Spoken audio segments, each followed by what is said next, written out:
Febrero, mes de la patria. La patria fundada por los patricios, los fundadores de la Trinitaria, trinitarios, Juan Pablo Duarte, Francisco Rosario Sánchez y Matías Ramón Mella, patricios por excelencia de nuestra corta historia. Hoy tenemos el placer de recibir aquí a quienes además les agradecemos su constante colaboración con la divulgación y con los paneles que venimos presentándole a la audiencia. Tenemos a la licenciada Lucy Arraya, quien es historiadora y hoy está representando a la Academia de la Historia. Al general Soto Jiménez, historiador, y bueno, ya prácticamente un invitado permanente, un colaborador permanente de esta radiotelevisión dominicana. Y al coronel Sócrates Suazo Ruiz, historiador, miembro de número del Instituto Duartiano, y quien además hoy, gracias a la gentileza por igual del general Soto Jiménez, pues nos presenta este texto, que es un homenaje de las Fuerzas Armadas, titulado del Ministerio de Defensa, La prosperidad del general Mella. De manera que con ellos tres pues vamos a conversar sobre el papel de cada uno de los padres de la patria, pero haciendo énfasis e hincapié en el caso de Matías Ramón Mella. Y qué bueno que sean ustedes los que puedan darnos yo diría, un bureo por esta parte tan de la génesis del Estado dominicano. ¿Con quién podemos comenzar? Con la dama. Claro. Se cae de la mano, ¿verdad? Dígame usted. Bueno, antes que nada, muchas gracias por la invitación. En nombre de nuestra presidenta de la Academia Dominicana de la Historia, la doctora Muquien Adriana Sambén, agradecemos que nos tengan presente en este panel que coincide con la fecha de nuestra independencia, de nuestra conmemoración y con la fecha de natalicio de ese patricio Matías Ramón Mella. Muchísimas gracias y qué bueno que estemos hablando sobre nuestros padres de la patria para poder despertar un poco más de conciencia sobre nuestra historia en la sociedad dominicana. El perfil del prócer. Mella fundamentalmente, aparte de que es un político avesado, es de las tres figuras, indiscutiblemente la figura militar por excelencia, por su destacada participación antes de la independencia, ya en 1843, después del golpe de Estado contra Boyer, que termina la dictadura de Boyer, vamos a encontrar a Mella en el Cibao. ¿Y qué está haciendo Mella en el Cibao? Está constituyendo las juntas populares, de tal modo que en Moca, esa junta popular, él aliado con José María Inver, obtienen un 98% de la votación de Moca. Pero además, Mella está, como lo consigna el mismo Charles Gerard Rivière cuando nos invade y pasa por Cotuí, lo apresa junto con el padre de Puigveri con Regalado, él dice, han enviado desde la capital al señor Mella a destruir a mi ejército, porque está haciendo los cantones militares del Cibao. Y era posible hacer esa labor de Mella, porque ¿de qué estaba constituida la Guardia Nacional Haitiana? Que era una especie de guardia, que era una especie de servicio militar obligatorio, o el mismo ejército haitiano, de dominicanos. E indiscutiblemente que la labor de conspiración se hacía posible en la medida en que se divulgaran los propósitos de los independentistas. Es decir, para mí Mella se destaca en el perfil militar en esa etapa y posteriormente lo vamos a ver no solamente proclamando a Duarte presidente en el Cibao o en el papel en el 49 en el marco de la batalla de las carreras, sino como ministro de Guerra y Marina, y luego pues lo vamos a ver en la restauración con un papel destacadísimo. General. Bueno, repetir lo que ya se ha dicho, ¿verdad? Agradecer infinitamente esta invitación, la cual deferimos con mucho gusto y siempre animados con una corriente de fervor patriótica. Yo creo que la licenciada ha dicho algo fundamental. Debemos resaltar siempre el nombre de los padres de la patria y de todos nuestros héroes, que son una referencia no del pasado, sino una referencia de nuestro presente, de nuestra ciudadanía activa. Yo creo que lo primero que debemos despejar, parece un hecho anodino, pero no lo es el nombre del patricio, que hay una gran discusión.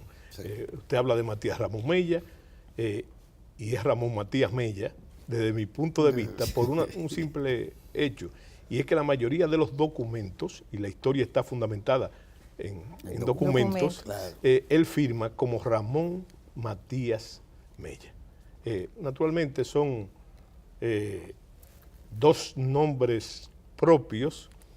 Yo digo anodino porque el orden de los factores no altera, y entonces tenemos el gentilicio por excelencia, que es el de Mella y Castillo, que la gente suele omitir. Despejado ese punto, que está todavía sujeto a una larga discusión, hay que ver qué fue Mella en realidad. Lo primero que debemos también aclarar es que el dominicano, que a diferencia de otros pueblos, tiene una inclinación muy particular por la historia. Temas de la historia nacional se debaten en los colmadones, cosa que debieron pasar hace muchísimo tiempo. A diferencia de otros pueblos, voy a citar Venezuela, por ejemplo, el doctor Herrera Luque dice en su Bolívar de carne y hueso, él dice, él mismo, que el pueblo venezolano no le interesa la historia. Sin embargo, aquí, y los venezolanos observan eso, hay una pasión por la historia. Entonces, volvemos al papel, al otro señalamiento del papel de Mella. ¿Qué es Mella? Mella es un prócer, Mella es un patricio, un héroe, o Mella es un mártir, ¿verdad? Que los dominicanos, cuando sintetizan el sincretismo que somos, hablan de las tres cosas. Yo creo que fundamentalmente en el caso de Mella hay que observar que Mella es prócer y es héroe, no mártir, ¿verdad? No mártir, porque, y esto es muy importante, porque nosotros esa equivocación la llevamos. Te voy a poner un hecho contemporáneo. En el himno del 14 de junio, por ejemplo, se habla de las hermanas Mirabal como heroínas de la libertad. En realidad son mártires de la libertad, no heroínas, porque es que el papel del héroe se deriva fundamentalmente de las acciones bélicas y de la guerra, claro. ¿Verdad?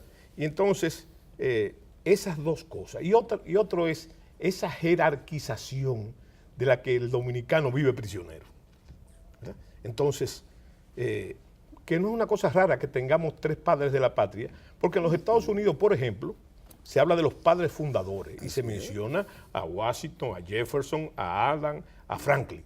Pero en el caso nuestro, por una singularidad histórica muy propia, que en la trilogía se le debe a un autócrata, que es a Ulises Heró. Sí. Bueno, entonces tenemos que barajar necesariamente ese caso que nos llama tanto la atención en la proceridad y en el heroísmo de Mella. ¿Cuál es? Nosotros le buscamos jerarquización a los tres padres de la patria. Y hay que poner claro una cosa pura y simple. Los otros llegan, Sánchez y Mella llegan a la proceridad sencillamente porque son los alumnos más cercanos de Juan Pablo Duarte, ¿verdad? Que es el verdadero padre de la patria. O sea, el verdadero no, el padre de la patria, el que inició la revolución independentista. Entonces, ellos dos, ¿verdad? Son los alumnos cercanos, los alumnos amados. uno paga la convicción con la vida, con el paredón, que es Sánchez, cuando la anexión. Y el otro también está presente de manera central en la restauración de la República. Es el caso de Mella, que es otra singularidad. Y es realmente, ellos dos son la herencia viva del pensamiento de Juan Pablo Duarte. Entonces, llegamos también en que Mella se ha convertido en el arquetipo militar de la trilogía. No porque los otros dos no fueron militares también. El caso de Duarte es bien sabido, pero también el caso del general Francisco del Rosario Sánchez, que también tuvieron vida militar, pero él es la figura arquetípica desde el punto de vista militar. Y las Fuerzas Armadas lo han asumido desde el principio como tal, como la figura emblemática del ethos militar entre los padres de la patria y de todos los demás.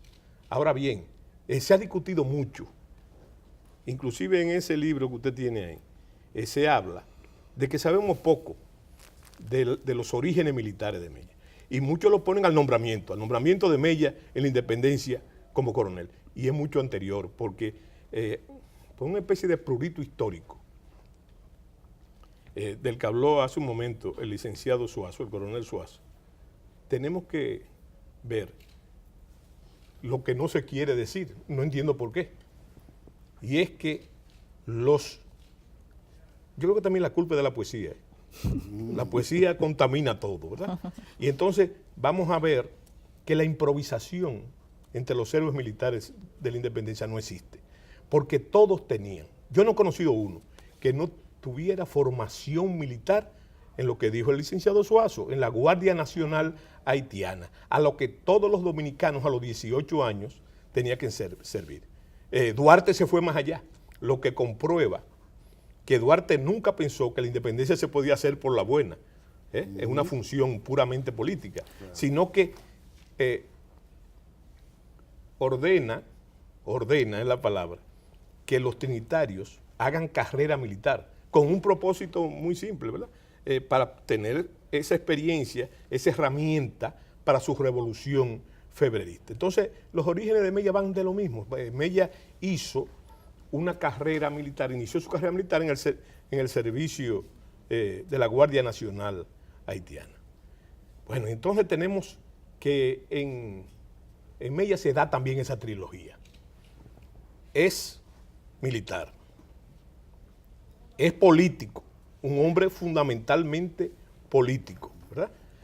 Pero también Mella, en el campo militar, es el primero, es más, el único que escribe la doctrina militar que ha servido de acicate para las libertades, inclusive mucho antes en la época colonial, que es la doctrina militar, eso de la guerra de guerrilla, de la que hablaba Charles Bois, el historiador, que decía que los dominicanos heredaban por parte de madre la guerra de asalto, refiriéndose también a la invocación del indio, ¿verdad? Del indio, ¿verdad? Y a Riquillo y todo lo demás, pero también a los cimarrones. O sea que eso en 4 siglos se fue haciendo doctrina, ¿verdad?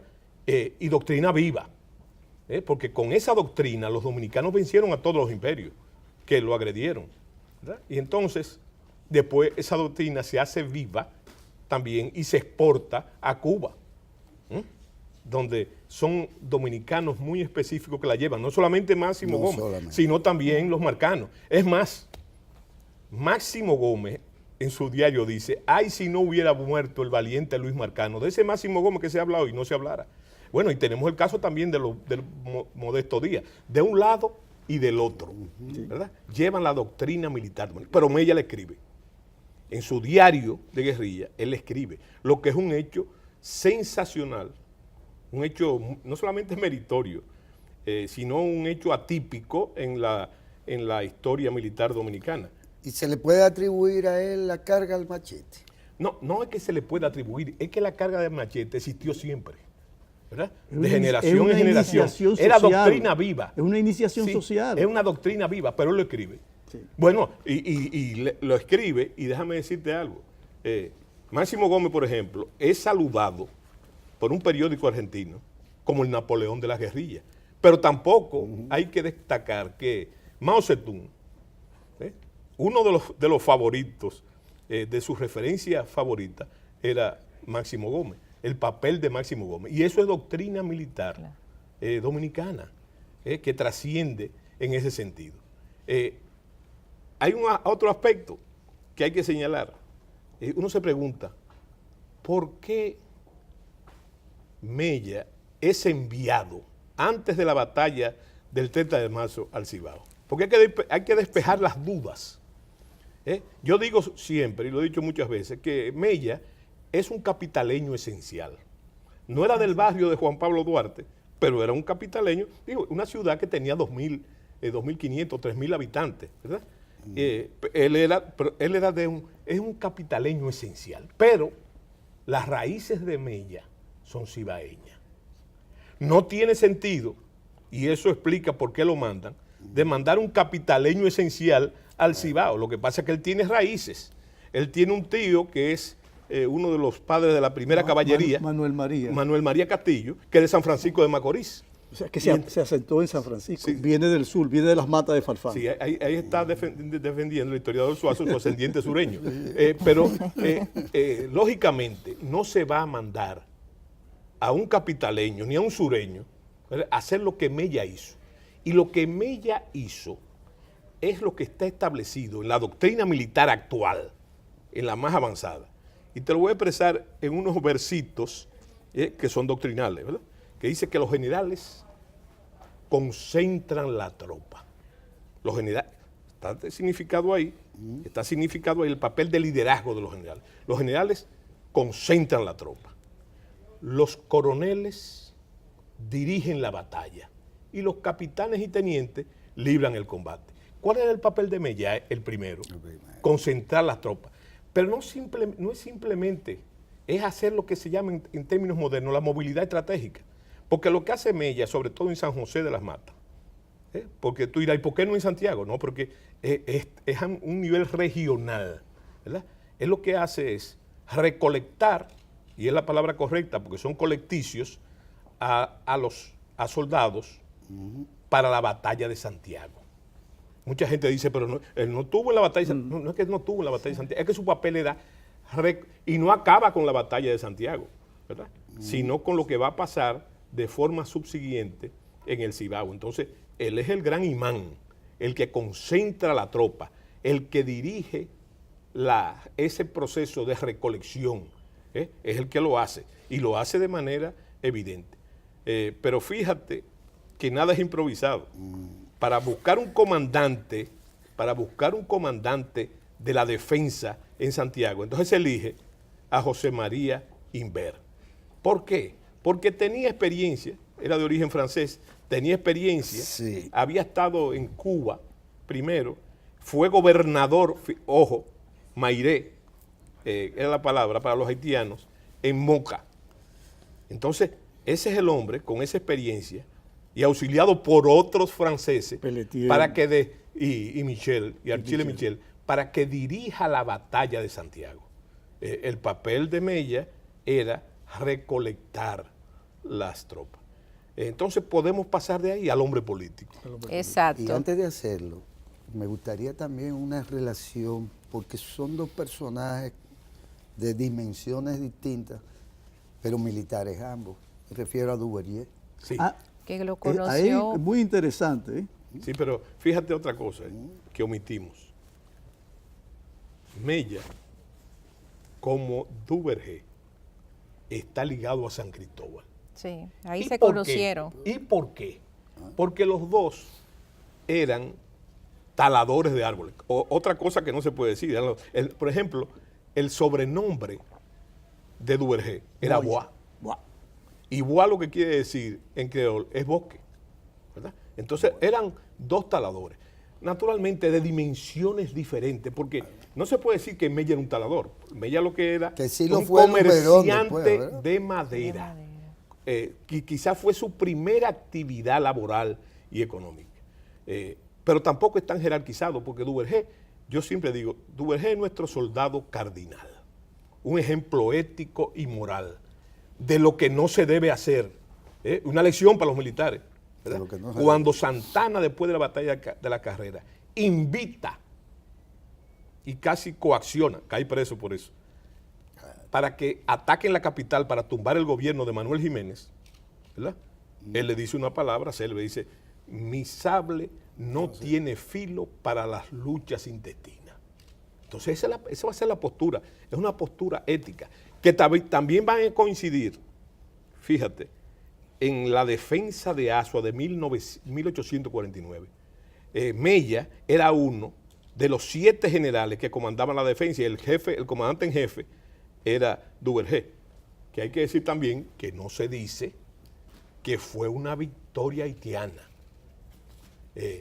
Yo siempre digo que la invasión de Zuluk comienza en la mata de Farfán y las defensas dominicanas son barridas de las matas de San Juan y entonces se hacen fuertes en Azua en la Semana Santa del 1849. Pero esa defensa, con uno de los ejércitos más poderosos que tuvo la Primera República y más organizado, sucumbió ante 3 o 4 días de batalla contra los haitianos, sencillamente ¿tú sabes por qué? Por las facciones políticas. Porque los 7 generales tenían banderías políticas diferentes, ¿verdad? Y entonces no se podía consolidar el mando. Cuando yo hablo de esas banderías políticas, ¿cuáles eran? Básicamente la vieja lucha entre conservadores y liberales, entiéndase, los santanistas y los jimenistas. Los jimenistas, porque todavía la figura de Báez, que era un demiurgo, ¿verdad? Sobre todo en el 49, ya comenzaba a aflorar las ambiciones políticas de Buenaventura Báez. Entonces los generales no pudieron ponerse de acuerdo. En esa elección histórica concurrieron Duvergé como jefe del Ejército Expedicionario Sur y Ramón Matías Mella. Bien, la parte política, agregar a lo que ya ha dicho el general, que Mella, además de ser un general destacado, militar, también desarrolló la parte política. Sabía, como Juan Pablo Duarte, de los problemas que se estaban viviendo bajo la dominación haitiana. Él se une al grupo trinitario y ahí se acerca con Juan Pablo Duarte, con quien discute los temas nacionales, y juntos hacen aquel compromiso nacional de lograr la independencia de la República. La República Dominicana surge como Estado en el 1844, gracias, ¿verdad?, al trabucazo de Mella, que apoyados con el grupo trinitario logran determinar juntos la independencia de la República Dominicana. El Estado surge, pero al estar dividido internamente entre los grupos conservadores y los grupos liberales, cuesta mucho tratar de estructurar el Estado. Esa debilidad provocó que posteriormente el presidente Pedro Santana, que es quien asume la presidencia por primera vez del país, busque la forma de cómo conseguir un protectorado, una anexión. Lo de la independencia y reconocimiento de independencia lo pensó un poquito más tarde, pero se basó en las continuas campañas militares que hacían los haitianos a la parte este de la isla. Ese fue el motivo que él tomó como argumento para buscar entonces el protectorado o la anexión.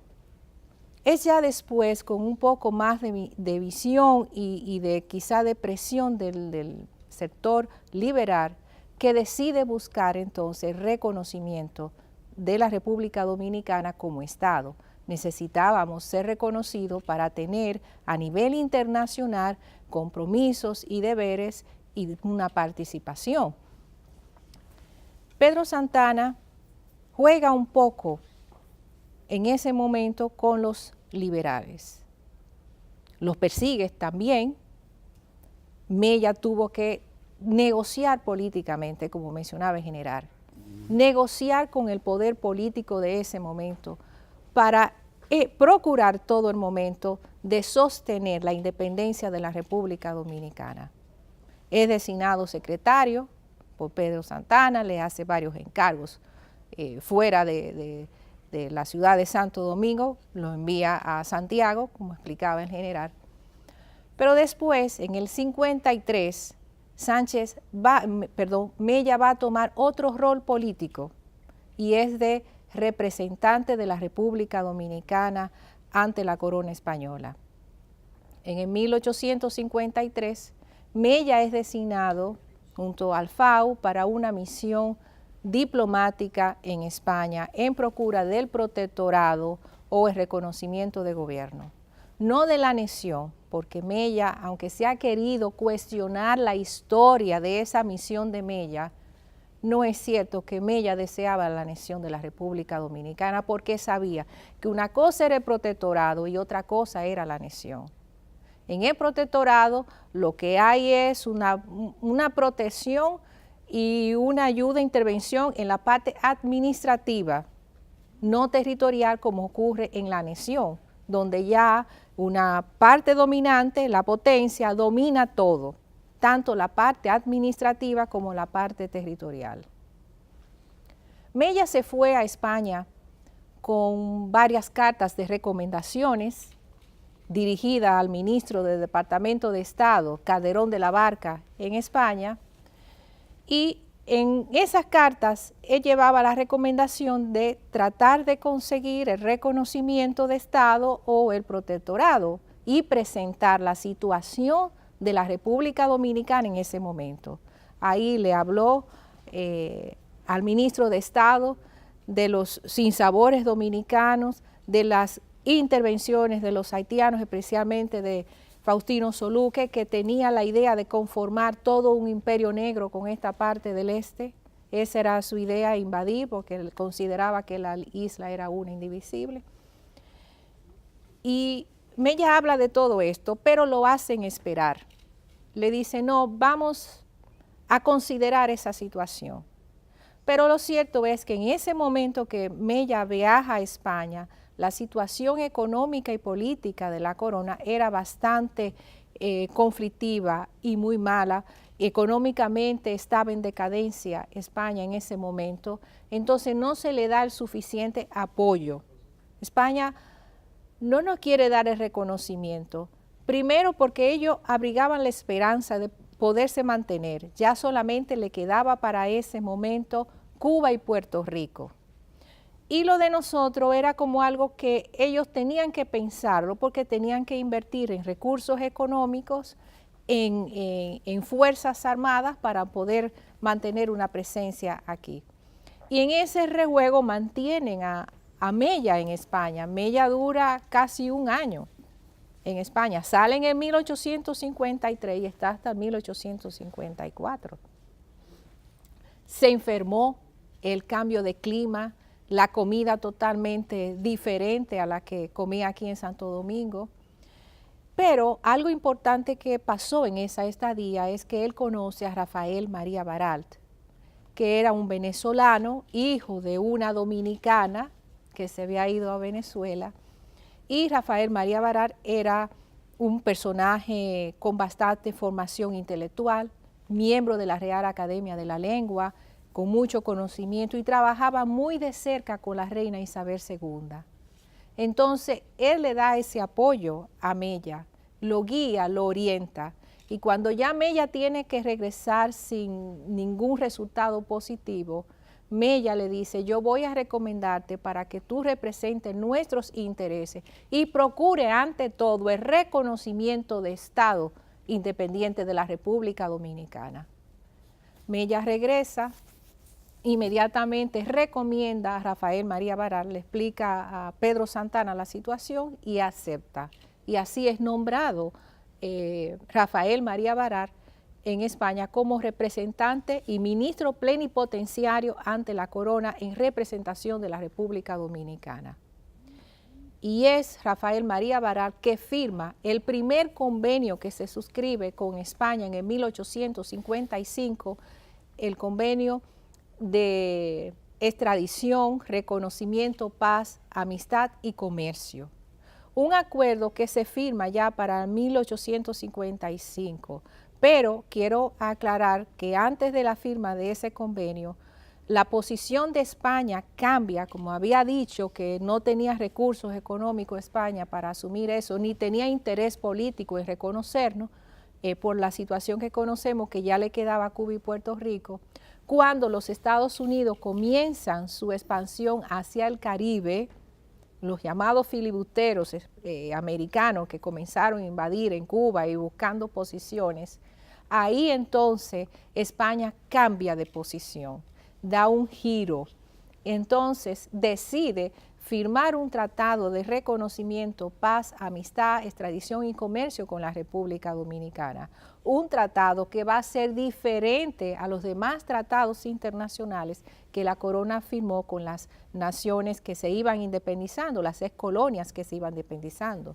Ese tratado contó de 47 artículos, donde lo que España buscaba era permanecer entonces en la región, conservar su presencia y conservar a Cuba y a Puerto Rico. Entonces ese tratado se firma gracias a Rafael María Baral, que se ocupó de eso y en honor a esa amistad que estrechó con Matías Ramón Mella. Una acotación a la interesante exposición de la profesora.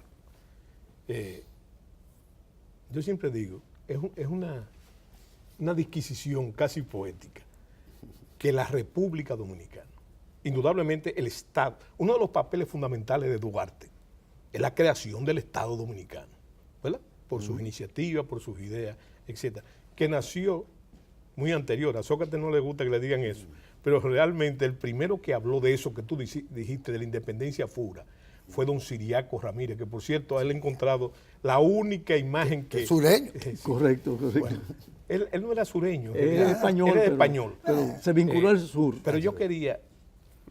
La exposición de la profesora habla claramente de que Mella, es por aquello de la primacía, fue uno de nuestros primeros diplomáticos. Sí, así es. Ahora, te voy a decir un tremendismo.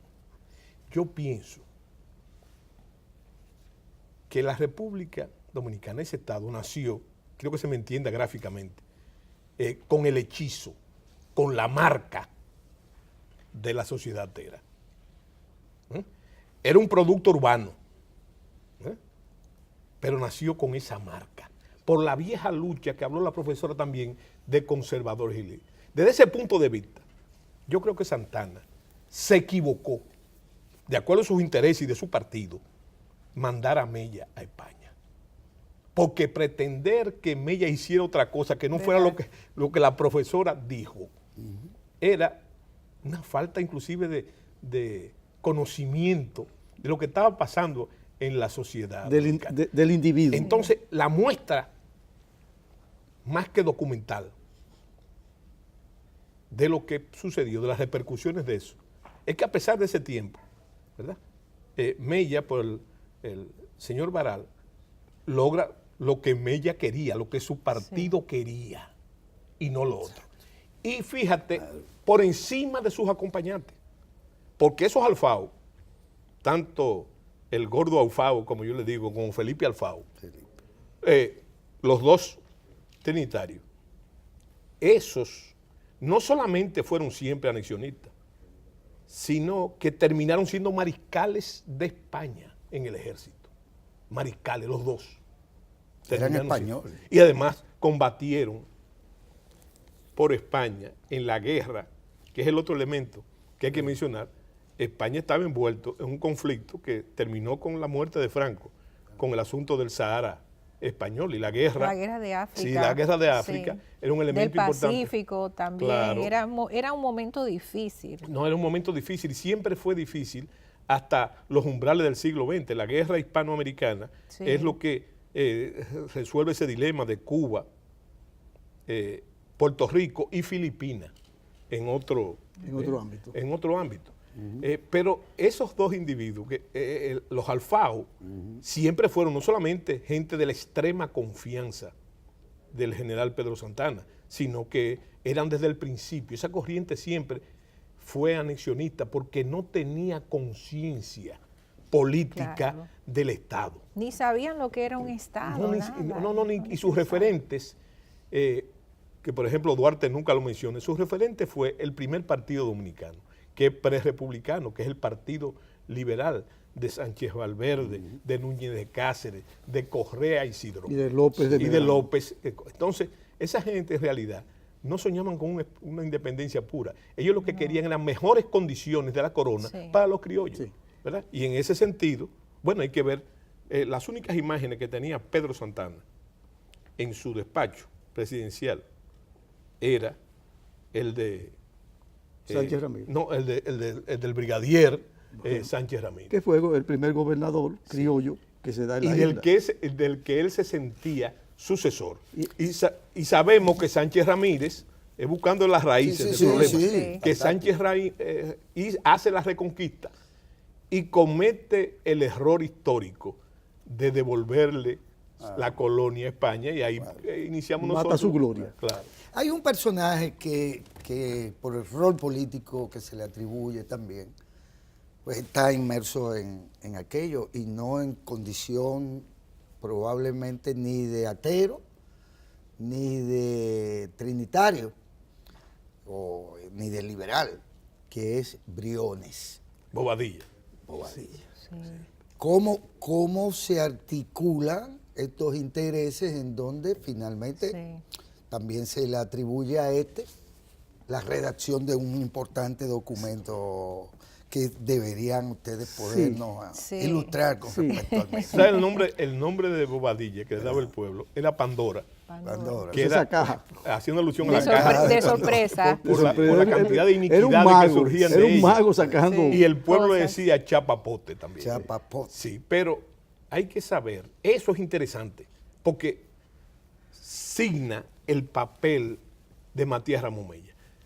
El movimiento de la independencia fue un movimiento fundamentalmente urbano. Y Duarte no tenía las articulaciones del verdadero poder. El verdadero polo de poder eran los actos, ¿verdad? Entonces, Mella, de los tres, era el que más relación tenía con ese sector. ¿Por qué? Por su papel de comerciante, de negociante, ¿verdad? Entonces, eso que tú dices es interesante, porque a mí no me cabe la menor duda, aunque se lo atribuye él. El manifiesto del 16 de enero, que ha salido ahora a una discusión, Sí, sí. el manifiesto del 16 de enero, el borrador lo escribe Francisco del Rosario Sánchez. Pero Y lo hace conservador Bobadilla. no, Sí. lo hace conservador, no. Mella, Lo conecta. hay que hacer la salvedad. Comete el error de decir, no, pero eso tiene que corregirlo Bobadilla. Porque Bobadilla no solamente era un burócrata, sino que era el hombre político por excelencia durante el régimen haitiano y después del régimen haitiano, en las dos dictaduras. Porque es de 1801, Sí. un hombre de 1801, es un anciano Sí. frente a estos muchachos. Y entonces Tenía el conocimiento resulta de que la cuando redacción. Bobadilla ve el documento, Sí. palabras textuales coloquiales, dice los muchachos van a tener éxito. Ve el enfoque Entonces, mercadológico. Entonces lo que hace es que corrige el documento, pero como dice el licenciado Suazo, lo que hace es que lo encausa para sus intereses. Y ese mismo razonamiento está expresado políticamente, porque ese que fue el manifiesto de la independencia, tiene un corte muy conservador, no liberal. Pero fíjate que el 27 de febrero, el presidente de la Junta Central Gubernativa es Francisco de Rosario Sánchez. Pero al otro día, El 25, la reunión del 24, el 25, 24, 25 de pero al febrero, otro él es el día, jefe. pero al otro día es Bobadilla. Sí. ¿Por qué Bobadilla? Bobadilla, Exacto. para mí, ese documento del 16 de enero es el puente que hace que los conservadores asalten el proyecto de la independencia, por razones claras. El único que tenía un manejo del Estado Ese. era El Bobadilla. Bobadilla porque había trabajado Bobadilla. Y fíjese, con los y invasores. fíjense que inmediatamente se expresa. ¿O no? Era un burócrata, Es un por así burócrata. decirlo. En la ¿De misma- qué, Sí, de pero qué además estado, de eso, digamos? ahí Y en la en términos de ciencias políticas se da lo que se llama la construcción del bloque histórico. O sea, la alianza de distintos sectores Exacto. detrás, en pos de un objetivo fundamental, que es la ocupación haitiana. Pero como decía el ¿Y general quién Soto, moviliza a los morenos? No, ese- esa es otra esa historia. es otra historia. Esa Esa es otra historia. Esa es otra Esa es otra historia. historia, pero déjeme decirte con relación a Mella, porque Mella, para hacer un enfoque antropológico de su origen, los Mella vienen de Monteplata, pero vienen de Vallajá. Es un apellido que tiene, para la época, tiene 300 años, Soto. Sí, Venía de Ellos Cuba hacen- también, Uy, ¿verdad? Esos mellas. Sí, no, ellos... ¿O no? ¿O Sí, hay fueron de mella en aquí para Cuba, allá? pero esos mellas en realidad, como dice Sócrates, están aquí desde la colonia temprana. De la colonia temprana. Es muy probable, no lo he comprobado, que es una fecha que hay que estudiar, es el 1502, porque el 1502 es la expedición obandina, ¿verdad? Que entre otras cosas muy importantes para el pueblo dominicano trae la Virgen de Altagracia, la imagen de la Virgen Correcto. de Altagracia, y figuras militares, y- como Juan de Esquivel, que es el gran genocida del Este, ¿verdad? Y refuerza la figura, que es mucho anterior. Cuando yo hablo de muy anterior, estamos hablando de 10 años, de Alonso de Ojeda, de Alonso de Ojeda. ¿verdad? Y ahí en ese proceso viene Cortés como gobernador de Azua, y viene Francisco Pizarro, viene Alvarado, viene Velázquez para Cuba. Pero yo te quiero llevar a Mella a Monteplata. Y entonces ese entronque con los conservadores, con los ateros, viene de Monteplata por la vía paterna. Y fíjate un detalle interesante, no para yugular lo que está diciendo Sócrates. Mira qué interesante. El lugar de expansión de Pedro Santana, el Ollano. Correcto. Ahí es que se juntaba Pedro Santana con sus compadres, ¿verdad? Con sus compadres, que habría que escribir un libro sobre los compadres, que se hizo ya Y ahí de- va a ser, ahí va a encontrarse con la gente de Vicente Celestino, que es un prócer, Sí. un prócer de una dimensión, él es un prócer. Y ahí está el feudo de los Duarte, el negocio de los Duarte de madera en San José de los y Llanos. algunas de las novias de Duarte son de San José de los Sí, Llanos. correcto, que vamos a encontrar una novia de Duarte que es sobrina de Manuel de Regla Mota y Álvarez, que es Prudencia Lluveres Álvarez. Ojo, y otra que es apellido Bobadilla. Bobadilla, sí. Que es yo sobrina pienso de- que esa enemistad de Bobadilla viene de ahí. Duarte. Es imposible que esa Bobadilla no fuera familia. De ahí la versión de que Duarte pudo haber tenido descendientes por esa vía. No, es que no? Duarte, hay una relación de Duarte que lo aborda Padilla de Onis, Sí. un historiador de origen puertorriqueño que vivió mucho tiempo y fue casi excomulgado del país. Y excluido del Parnaso. Excluido del panteón de los historiadores, porque él escribe una tesis sobre los descendientes de Duarte. Es decir, son como unos descendientes parecidos a los de Balaguer. Sí, sí. Pero bueno, pues retomando a Mella, indiscutiblemente que Mella es un hombre precoz en muchísimas cosas. A los 19 años está casado con con Josefa Josefa Brea Brea Hernández, hija de un prócer que se llama José Gertrudis Brea Tejeda.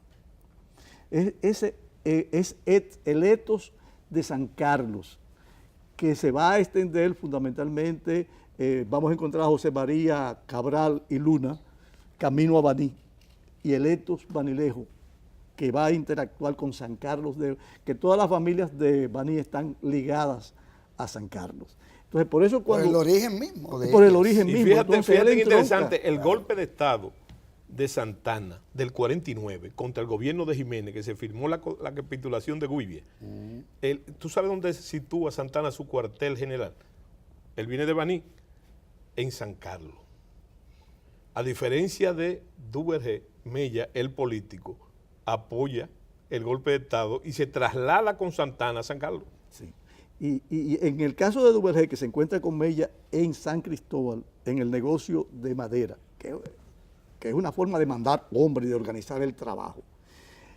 Duvergé interactúa, está la noche del 27 de febrero aquí en Santo Domingo, viviendo en Baní. Entonces ellos van a organizar, sobre todo Duvergé va a organizar la caballería banileja. ¿Por qué ese vínculo de Mella? ¿Por qué ese vínculo de Duvergé? ¿Por qué ese vínculo de Santana con ese etos banilejo? Soto me preguntaba años atrás, me dice, pero venga acá, ¿cuál es ese vínculo de Santana con Baní?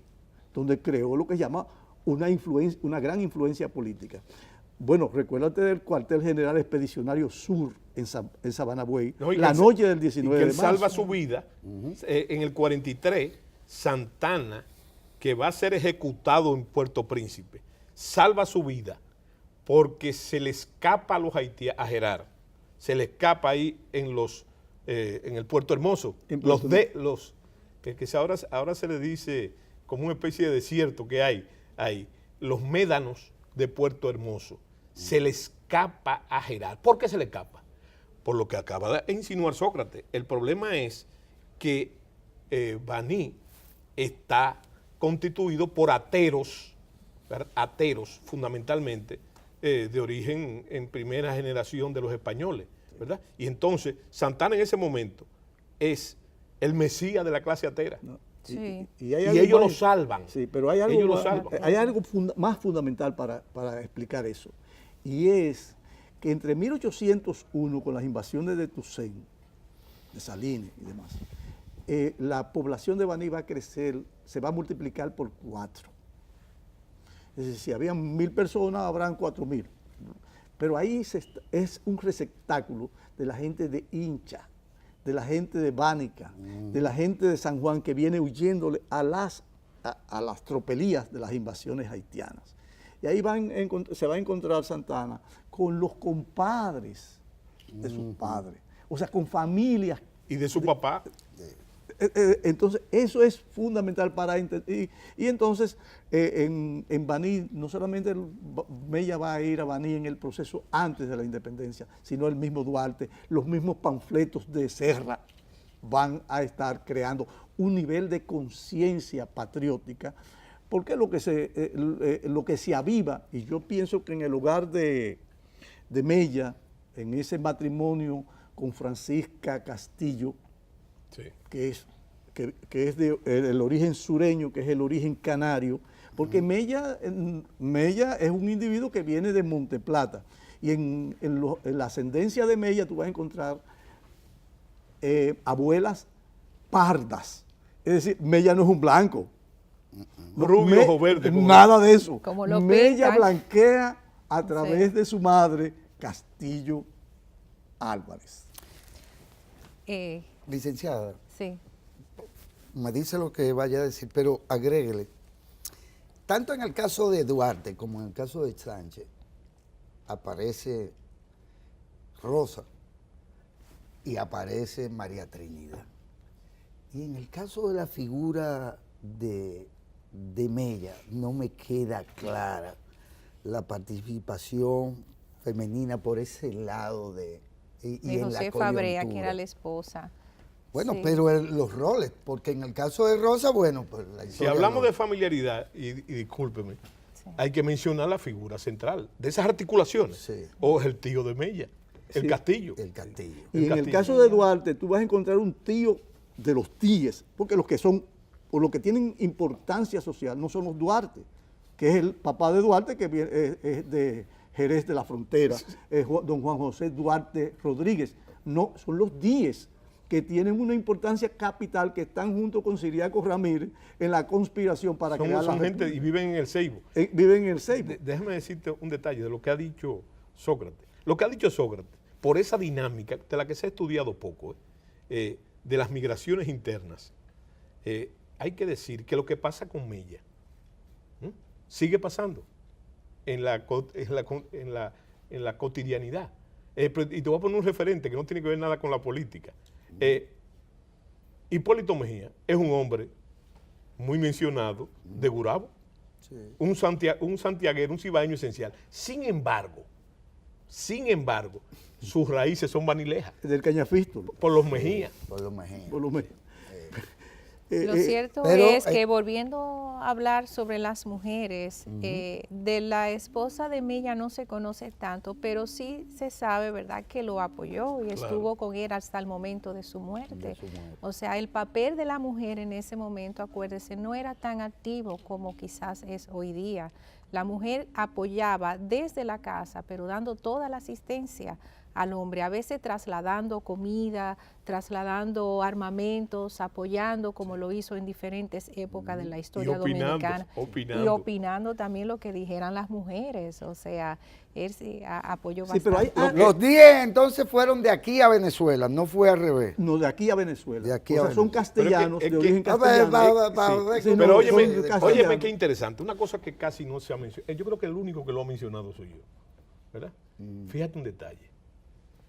Cuando la decadencia de España aquí, la gloria de Santo Domingo solamente duró 50 años, 50 años reales. Hasta que se construyeron las murallas Sí, en 1543. Sí, pero fíjese un detalle que hay que mencionarlo.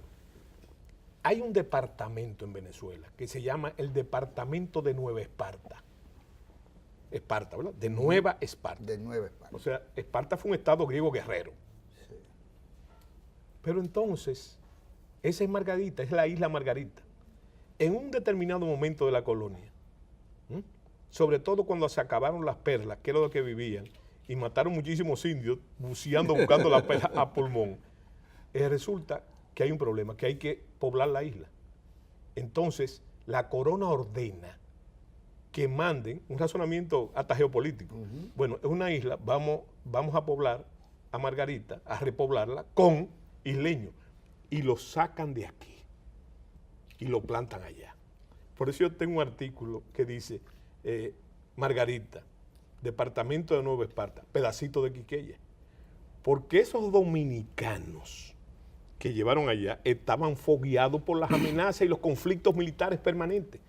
Y entonces esos dominicanos, eso, lo que llevaron esos dominicanos a Margarita, es el reflejo de la guerra de independencia venezolana. Porque se llama Nueva Esparta por la contribución de los margariteños, pero esos margariteños eran dominicanos, ¿verdad? Que estaban fogueados por las dificultades, agredida por todos los imperios, desde Pen y Venables, ¿verdad?, hasta las ocupaciones norteamericanas de 1910. Isla de tránsito. Isla de tránsito. Pero permítame esta provocacioncita, Sí. ya me están haciendo señas, pero Sí. es un tema militar, general y coronel y licenciada. Profesora. Profesora. ¿Por qué Gómez, que usted sí lo menciona, no menciona en su diario a Mella? Sí menciona despectivamente en muchos sentidos, en términos políticos, a Luperón y a Lilis. Sí. Es decir, estamos hablando después de que Mella escribió lo que escribió, ¿verdad? El texto, por excelencia. De que tuvo ese destacado rol, innegable, y que además, del lado de quienes derrotan las tropas españolas a las que pertenecía mi querido generalísimo. Sí. Bueno, pero que hay un hecho que hay que destacar. Oye, ¿por qué yo te digo a ti que la doctrina militar dominicana, la doctrina de las guerrillas, de la guerra de guerrillas, la doctrina del machete, fue llevada de aquí? Bueno, pues en España, por la industria azucarera, en Cuba, existía el machete. Pero hay una razón cultural. Mira, el cubano, en grabados, lo que tú quieras, nunca llevaba el machete al cinto. Al cinto. ¿Verdad? El dominicano lo sigue llevando al cinto. Sí. ¿Tú Y sabes baila por qué? con él. Porque había una doble connotación. Y baila con él. Y baila con No, él. una doble connotación. Era el de instrumento de labranza, el más viejo, Y de defensa. y de defensa, ¿verdad? Sí. Como arma. Pero eso creó doctrina. Eso creó doctrina. El por qué Máximo Gómez no podía mencionar a ninguno de los próceres liberales e independentistas. ¿Por qué? Porque su formación política era conservadora. Así es. Era conservadora. Fue capitán del ejército español contra la restauración. Claro. ¿verdad? Contra Peleó la del lado de los españoles. Claro. Y hay que visualizar. Su despertar, Era español, su, vamos a decirlo así. su Claro. despertar para gloria de la República y de los dominicanos se produce en Cuba, Sí. donde la situación inclusive eso hay que decirlo también, abusiva de los españoles y la sociedad esclavista. Esclavista que él no la había visto aquí. Que no lo había Sí. visto aquí, Eso ¿verdad? está claro. Entonces él lo ve, pero no usa esas referencias. Él tiene contacto con las referencias liberales, ¿verdad? De a finales, de a mediados, finales del siglo XIX. ¿Cuáles son esas? Lo que tú dijiste, Luperón y Ulises Heró, ¿verdad? Tiene que hablar muy amargamente, ¿verdad? Y sobre Sí, todo... Y lo hace. Sí, y sobre todo por aquel asunto de las armas y del el negocio de... ¿no? Y que lo intentaron matar. Bajando de San Carlos a la ciudad colonial, la intentaron matar en el gobierno de Lilis. Sí, pero Pero no Lili que le dio dinero. No lo que él quería, pero no Lili. No, pero lo que tú dices, mira, yo siempre cito lo siguiente. A mí me causa más extrañeza, por ejemplo, ¿por qué Juan Pablo Duarte, el fundador de la República, no cita nunca a Núñez de Cáceres? Una cosa que pasó 22 años antes, él no lo cita nunca. Esa referencia no existe para él, ni para ninguno de los independentistas. ¿Tú sabes por qué? Porque fue traumático. Fue traumático. Fíjate, Núñez de Cáceres fue rector de la Universidad de Santo Domingo, ¿verdad? Era escritor, escribía en latín, escribía en español, en un país donde había más de un 90% de analfabetos. Y gran escritor. Sí. Cualquier escritor. Igual que Correa, igual que... Pero no abolió la esclavitud. Hubiese sido un proyecto excelente que podía haber caminado bien, pero no pensó en otras cuestiones que Sí. tenía de frente y el tema de la No, y esclavitud. comenzando por el nombre. Haití español. Haití, España. También. ¿Verdad? Sí. Otro problema. No fue La bandera, asertivo, la no fue bandera de asertivo. la Gran Colombia, que nadie conocía, ¿verdad? Y el mismo protectorado, él pone la República bajo el protectorado de la Gran Colombia. Pero no es como ahora que Caracas está a 1 hora de vuelo de aquí, ¿verdad? Entonces, fíjate que cuando Bolívar se entera de esa iniciativa, ya hace rato que los haitianos Sí. han invadido, y le dice a Santander algo que yo siempre he dicho que es ofensivo para nosotros, ¿verdad?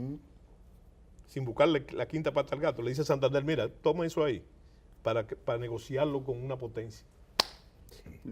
Eso no. Naturalmente, Bolívar tenía deudas de agradecimiento muy profundas con Haití, Petión. Con Petión, claro. compañero de Por estudio de eso no Petión nos en ayudó París, a en la nosotros. Sorbona de París. Podríamos por decir eso- ya finalmente, distinguidos amigos, que si fundimos, digamos, no solo el heroísmo, ¿verdad? Y la entrega desinteresada de nuestros 3 padres de la patria, tenemos la destilación perfecta del espíritu nacional que no se ha vuelto a perder.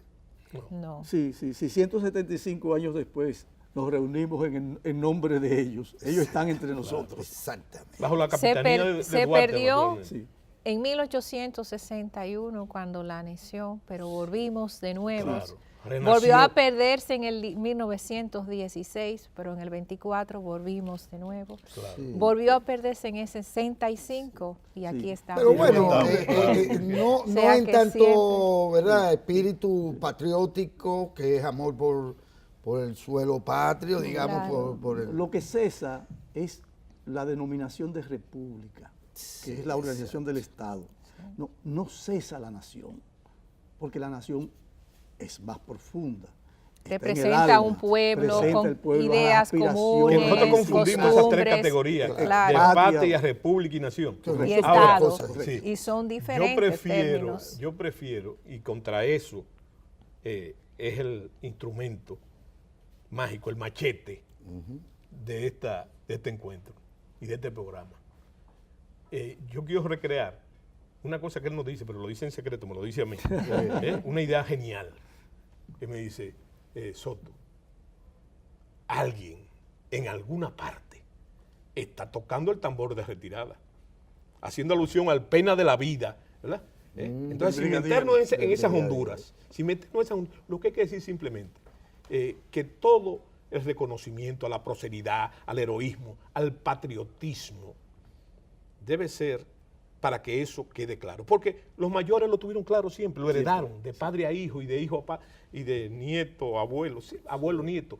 ¿verdad? Entonces, toda la educación formal y estas articulaciones debe servir para eso, Claro. para mantener viva lo que Bolívar llamaba el fuego sagrado, ¿verdad? Para atisbar el fuego de la nación, que yo pienso que no hay que, mira, no hay que atizarlo mucho.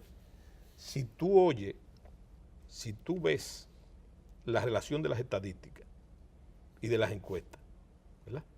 Ese fuego está ahí. Casi un 90% de la eso población está ahí. Pero déjenme quizás cerrar un poco con esta idea de que mientras se puede decir que la independencia del 44 es sublime como la poesía suya, se puede decir que la clase atera era una élite, se puede decir que Sí, la había pequeña sectores, burguesía claro. urbana Sí. era Sí. parte de una Comercial. pequeña élite, Claro. y que incluso las espadas más brillantes, algunas de ellas, como por ejemplo Duverger, no era propiamente dominicana, venía de Borinquen. No, es que lo único que hace es nacer en Borinquen. Bueno, Llega a lo los 8 único, años. pero Nace- fíjese nace en en ese otro. imaginario. Ahora, lo que quiero decir es que, contrario a esa primera etapa, que no por ello la menos importante, está la restauración, la guerra de restauración como una expresión del pueblo dominicano Sí. en sus estratos sociales más bajos. Y de alguna manera, sin la parafernalia de los que peleaban el esgrima, Duarte, o de esas espadas fabulosas, sino del dominicano de a pie, de calzo, y que con lo que andaba era ni siquiera con un lengua mime, no con Sí, una la guerra de la mocha. La Un guerra de la machete. restauración involucró todos los sectores dominicanos, el campesinado se unió, porque la separación de Haití en 1844, como comenta el doctor Roberto Casa, fue una separación. Sí. Ni siquiera hubo pleito con los haitianos, ni batallas. Los haitianos se retiraron tranquilamente. Sí, pero Y- regresaron en Por marzo. razones X. Sí, pero Regresaron con en el marzo. cambio de Pero gobierno además, que vino ahí interviene Faustino también, Soluque. desde el punto de vista de clase, la participación desde ya de los tabaqueros Sí. del Cibao. Sí, pero Sí. eso es otra cosa. generación. Pero es otra generación. Es otra el generación. enfoque, ¿no? El enfoque que tú haces es Sobre muy mí, importante. claro. ¿Tú sabes por qué? Porque yo no lo veo así la restauración, ¿no? Naturalmente involucra una dinámica social, Social que no que hubo en la involucra- independencia. Exactamente. Pero yo prefiero decir que la restauración fue la herencia del pensamiento de Juan Pablo Duarte. Sí, yo lo creo. ¿Cuál es la gran contradicción? Y ahí aparece Mella de nuevo. Que a Duarte lo borraron de la historia. Desde noviembre lo borraron de la historia. Sí. ¿Verdad? Porque los dos caudillos que dominaron la Primera República y que se alternaron en el poder, los dos caudillos fueron los dos caudillos antinacionales como Buenaventura Báez Y y Pedro Pedro Santana. Santana. Entonces, resulta, fíjate, y es algo que resume dolor. Sí. Duarte, que era un obsesionado, un obseso con el problema de la independencia pura y de la República Dominicana, viene Sí. a la República Dominicana. Pero los muchachos, como le decían él, fíjate, así le decían también a los trinitarios, los muchachos no lo conocen. No lo conocen. Entonces, ¿a quién acudir para decir quién es ese hombre? A Ramón Matías Mella, que está enfermo en Guayubín. Guayubín, que lo encuentran ¿verdad? moribundo. Y lo llevan en Parihuela. Sí. Duarte se lo lleva en Parihuela, solamente con el objeto de que le diga a los muchachos quién es ¿Quién él. es él? ¿Quién es el Ah, fundador? sí. Pero déjame decir- Desgraciadamente, Mella muere. Sí. Pero hay algo Muere interesantísimo. enfermo en la pobreza, Sí, en la a la pobreza. edad de 48 años. Y bastante joven. coherente Hay algo porque interesante. era también, como seguidor de Duarte, un obsesionado con la independencia pura, Sí. que pagó con la vida el otro, Sí, pero Francisco del debo decirte, Rosario. ahí iba. Es decir, los tres hombres fundamentales en la gratitud nacional, en la trascendencia histórica, participan en la guerra restauradora. Duarte es el ideólogo, sigue siendo el ideólogo, porque detrás de qué nos lanzamos. detrás de restaurar la República. Lo que se va a restaurar Claro. es la obra de Duarte, la República, que nace el 16 de julio de 1838 y se proclama el 27 de febrero. Participa Mella como el gran estratega, como de la doctrina de la guerra de guerrilla, y naturalmente alcanza la máxima estatura de la inmortalidad en Francisco Rosario Sánchez, Porque con inmola su el vida. martirio, con el martirio De- que lava cualquier rol en su Claro. quehacer político. Señores, sumamente agradecido. Esta Radio Televisión Dominicana aprecia el tiempo que nos dedican y que le dedican a nuestra audiencia con estos temas que es evidente que no estarán nunca del todo dilucidados, ¿verdad? Y que pues nos va a dar Siempre habrá otros capítulos algo más aquí. que hablar, que decir, porque la historia es una ciencia también, y como ciencia necesita seguir siendo indagada y estudiada. Les agradezco de nuevo a la licenciada Lucia Raya, historiadora, representante de la Academia Dominicana de la Historia, al general Soto Jiménez y al coronel Sócrates Suazo Ruiz, su generosidad. Muchas gracias. Muchas gracias. Y a ustedes, que haya sido de interés este panel.